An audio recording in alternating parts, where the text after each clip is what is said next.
Salut les filles, c'est Jessica Thompson, le bélier au féminin. Aujourd'hui, on va parler de comment vivre un célibat de qualité. Comment être heureuse en étant célibataire. Qui cala les hommes? Non, je rigole, mais... Du coup, je te laisse avec la suite. Ha.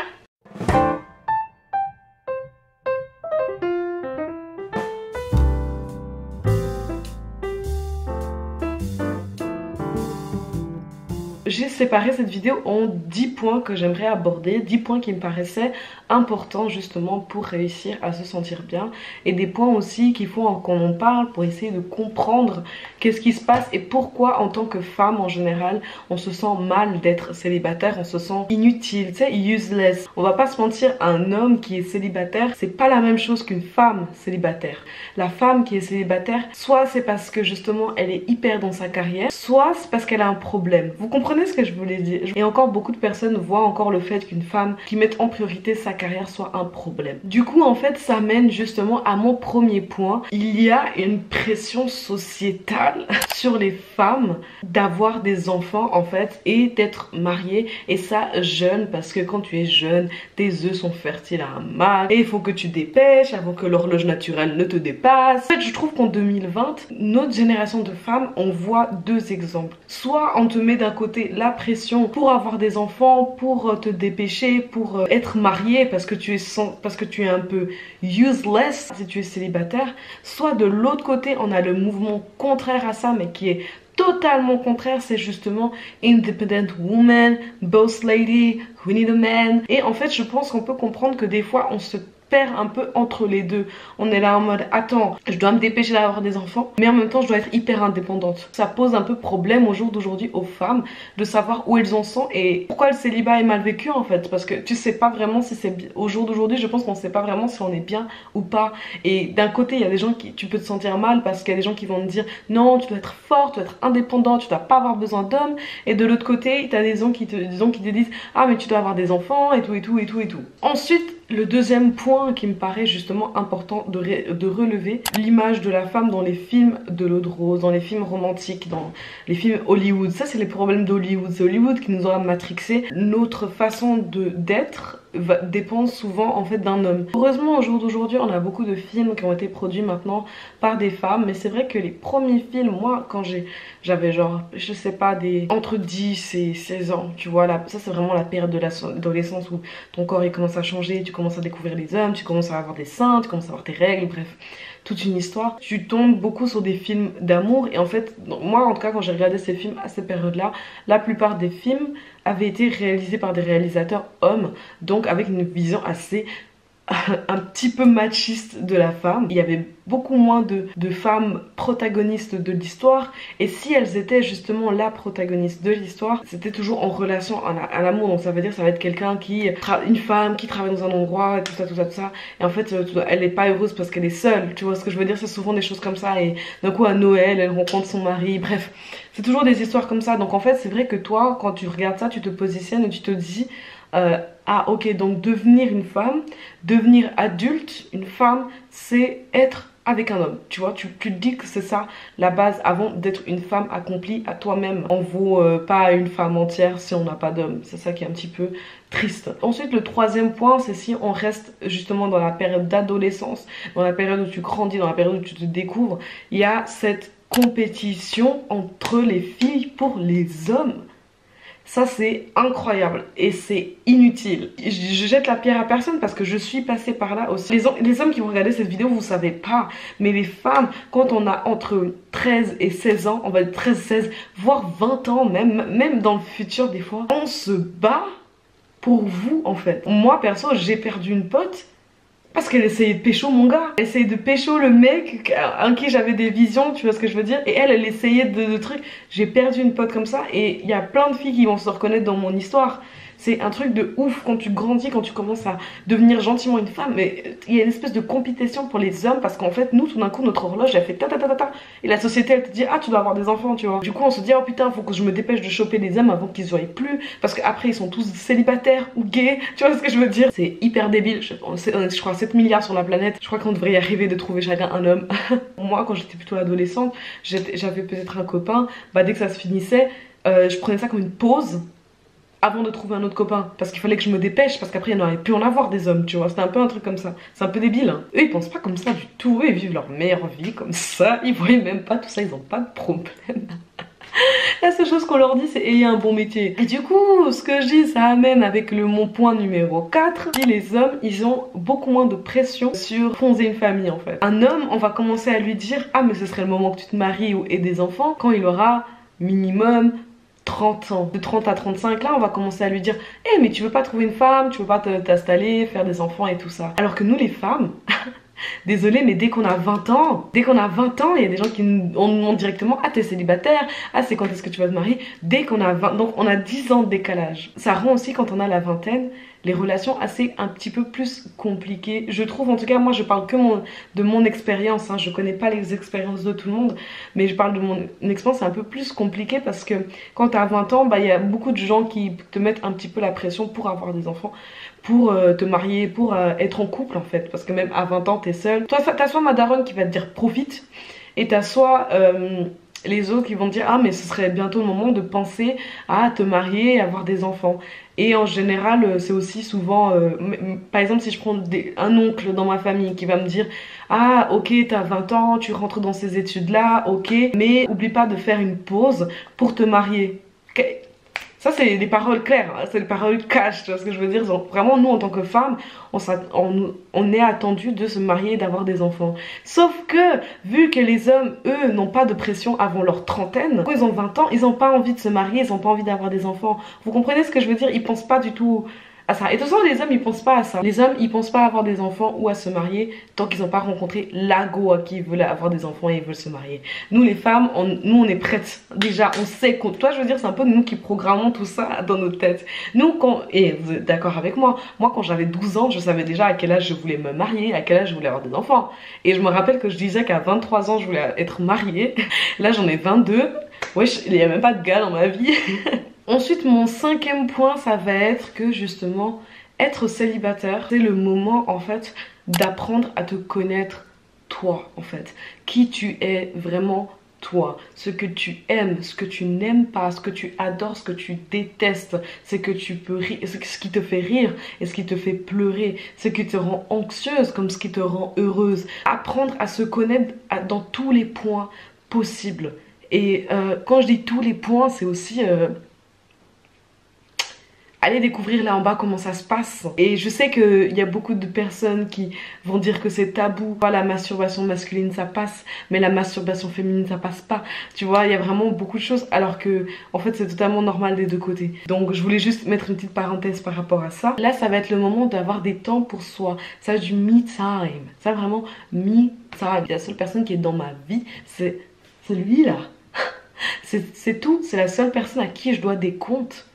C'est tout. Sortir toute seule, aller manger dans un resto toute seule, faire des activités toute seule, aller faire du shopping toute seule, ou bien enfin, se faire livrer si t'as la flemme, ça arrive aussi. Ensuite, mon 6e point, ça va être, tu n'as pas besoin de faire une compétition de combien d'hommes vont dormir dans ton lit. C'est pas parce que, vas-y, du jour au lendemain, tu dors dans un lit seul que tu dois forcément le remplir. Là, je veux parler des femmes. Les hommes, c'est pas le même combat. Parce que déjà, les hommes n'ont pas le même regard sur ça et la société n'a pas le même regard sur les hommes. Être célibataire, ça veut pas dire coucher avec le plus d'hommes possible. Si ça te rend heureuse de matcher sur Tinder 50 fois par jour et de dormir avec un homme différent chaque soir, ok. Mais je te préviens juste, au bout d'un moment, tu vas te perdre. T'auras donné ton cookie à tout le monde, t'auras donné ton énergie à tout le monde parce que coucher avec quelqu'un c'est échanger d'énergie. Tu n'en auras même plus pour toi, tu sauras même plus qui t'es. Votre cookie est sacré les filles, ok? Je fais attention à garder mon cookie sacré à moi. Si je le partage avec une personne qui le mérite, ça change totalement parce que du coup l'énergie que tu vas donner et que tu vas recevoir vont être de qualité. Mon meilleur pote homme m'a clairement dit: ah, donc toi tu fais partie des meufs chiantes, qu'on doit draguer, qu'on doit inviter au resto et tout et tout. Moi j'étais en mode, oui. Et si tu trouves ça trop chiant pour toi, c'est que t'es pas un homme. C'est tout. Et je profite de dire ça, parce que de toute façon je sais qu'il regarde pas mes vidéos. Donc voilà. Donc si pour l'instant ces points te plaisent, n'hésite pas à mettre un like sur la vidéo et à venir t'abonner, ça me ferait plaisir que tu rejoignes la Feminine Family, surtout quand elle s'agrandit petit à petit et ça me fait plaisir. La 7e chose, ça va être de être honnête avec soi-même. Ça c'est vraiment très important comme étape. Où en es-tu dans ton célibat? Est-ce que ça fait 2 semaines que tu es célibataire ou est-ce que ça fait 2 ans? Sois honnête. Je sais que souvent, par exemple, quand on quitte une relation, notre fierté a pris un peu un coup. Donc on a besoin de la gonfler. Tu comprends ce que je veux dire? Moi je me rappelle quand j'ai quitté ma relation qui avait duré presque une année. J'étais là en mode j'ai pas besoin d'homme, j'ai pas besoin de ci, je vais trop bien, je vais ci, ça et ça et ça.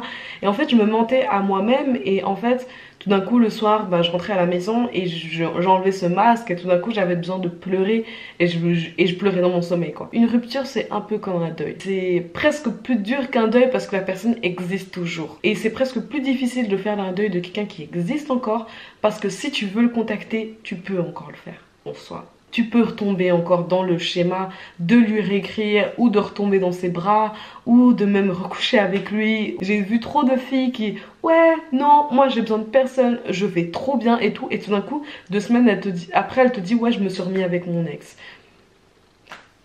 Bitch, enfin, si vraiment un jour vous vous sentez pas bien parce que vous pensez à tout ce qui s'est passé, bah appelez une copine, appelez votre maman, j'en sais rien, et parlez, et dites ce qui ne va pas. Et si vous vous sentez bien, bah dites que vous vous sentez bien aussi.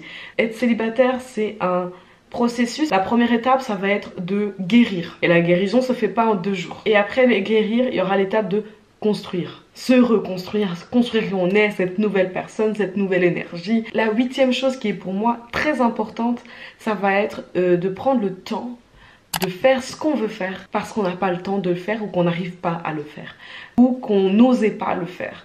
Là ça va être le moment de, par exemple, si tu veux changer de coupe de cheveux, tu vas faire fais-le. Encore quelque chose un peu de féminin et de joli quand même et de respectueux, on est d'accord? Tu commences pas à faire des trucs turquoise et tout. Bref. Par exemple, si vous avez envie de voyager pendant quelques mois, ça va être le moment de le faire. Si vous avez envie de commencer un business, ça va être le moment de le faire. Si vous avez envie de prendre ce nouveau poste de travail, mais qui vous fera par exemple changer de ville, prenez-le. C'est le moment en fait où t'es célibataire, en tant que femme, t'es célibataire, t'as pas d'enfant. Prends toutes les opportunités que tu as. Si tu veux changer totalement de ville, là c'est le moment de le faire en fait. Parce que t'as pas d'enfant et t'as pas d'homme. Donc si t'es pas en couple, t'as pas besoin de te concerter avec la personne pour dire ok j'aimerais prendre ce poste mais il va falloir que je bouge. Donc peut-être falloir qu'on bouge. Et avec des enfants c'est fois 2, 3, 4 ou 5, je pense dépendant des enfants que tu as. Et je dis pas que vous pouvez pas le faire quand vous êtes en couple ou avec des enfants, mais c'est juste que là vous avez personne d'autre à considérer que vous. Donc ensuite mon avant-dernier point, ça va être de ne pas utiliser les drogues ou l'alcool comme échappatoire. Je sais qu'il y a beaucoup de filles qui sont comme ça, dès qu'elles sont célibataires, elles vont se bourrer la gueule. Moi j'ai fait 1 semaine après mon célibat, une soirée, c'est tout. Voilà, ça m'a suffi. Voilà, mais je sais que t'as beaucoup de femmes qui, quand elles sont pas heureuses, elles vont boire. Elles vont peut-être se remettre à fumer du cannabis. On parle beaucoup de la Marie-Jeanne qui est mal et tout ça, tout ça, tout ça. Est-ce qu'on devrait légaliser ou pas? C'est de la drogue, oulala, intervention. Mais on parle pas assez de l'impact de l'alcool en fait. L'alcool c'est dangereux pour vous vraiment au niveau du foie, au niveau de votre peau, au niveau de votre système sanguin, au niveau de votre humeur. C'est dangereux. Est-ce qu'on parle des gens qui se bourrent la gueule tous les week-ends? Elles font ça pour effacer le manque qu'elles sentent d'être seules. Ça revient à mon point 7. C'est normal en tant que célibataire de temps en temps de te sentir seule. C'est normal. Ensuite, mon dernier point que j'aimerais aborder avec vous aujourd'hui, c'est très important, c'est juste, tout d'un coup ça va vous faire, ce que je vais vous dire, ça va vous faire un clic dans le cerveau, vous allez tout comprendre ce que je veux dire. Quand tu regardes la ligne de ta vie entière, disons de 0 à 100 ans, voilà, on va dire très grand, de 0 à 100 ans. Sur cette ligne de vie, de 0 à 100 ans, tu vas passer la plupart de ta vie en couple ou marié ou avec des enfants que seul. Imaginons t'as pas de copain avant tes 30 ans. Ok? Toi tu vas te sentir hyper mal et tout, la société elle va te juger et tout. Ça veut dire que les 30 premières années t'as vécu seul, mais ça veut dire que les 70 prochaines années tu vas vivre marié peut-être, avec des enfants, peut-être on aura 2, 3, j'en sais rien. Ok, peut-être ils vont grandir, mais ça restera tes enfants. Ensuite, tu vas te retrouver avec ton mari, s'il n'est pas décédé. Non, mais soyons honnêtes, hein. Si toi-même t'es pas décédé ou quoi, mais même si tu décèdes avant, là, c'est une grosse partie où franchement, à partir de, on va dire à partir de 35 ans. À partir de 35 ans jusqu'à tes 100 ans maximum, parce que je sais pas si toi, tu vas vivre jusqu'à 100 ans, 60 ans ou 80 ans, je connais pas le futur. Tu vas passer toute cette période de vie mariée, 1 ou 2 fois, et avec des enfants. Donc, profitons de cette période où on a la vingtaine, on a entre 15 et 30, parce que c'est le seul moment en soi de notre vie où on sera seul, parce qu'après c'est plus la même chose. Après, tout ce que tu devras faire, tu devras penser en conséquence à ton mari, à tes enfants. Donc profitons de ce moment. Voilà, c'est tout pour moi. J'espère que cette vidéo, elle t'a plu. J'espère que c'est des conseils que tu vas appliquer, parce que j'ai pas envie de donner mes conseils et que les gens ne les appliquent pas. Si ces conseils vraiment t'ont plu, n'hésite pas à mettre un like et à venir t'abonner. Tu peux venir me rejoindre sur Instagram, parce que c'est là où je suis le plus présent. Et surtout, n'hésite pas à m'envoyer un DM si tu as des questions. Je réponds à tous les DM. Si tu es célibataire, tu peux m'écrire aussi en commentaire comment tu vis ton célibat et quel point as-tu compris ou quel point tu aimerais travailler dessus. Sur ce, on se voit dimanche prochain pour une nouvelle vidéo. D'ici là, bonne semaine, portez-vous bien. Love you, bye.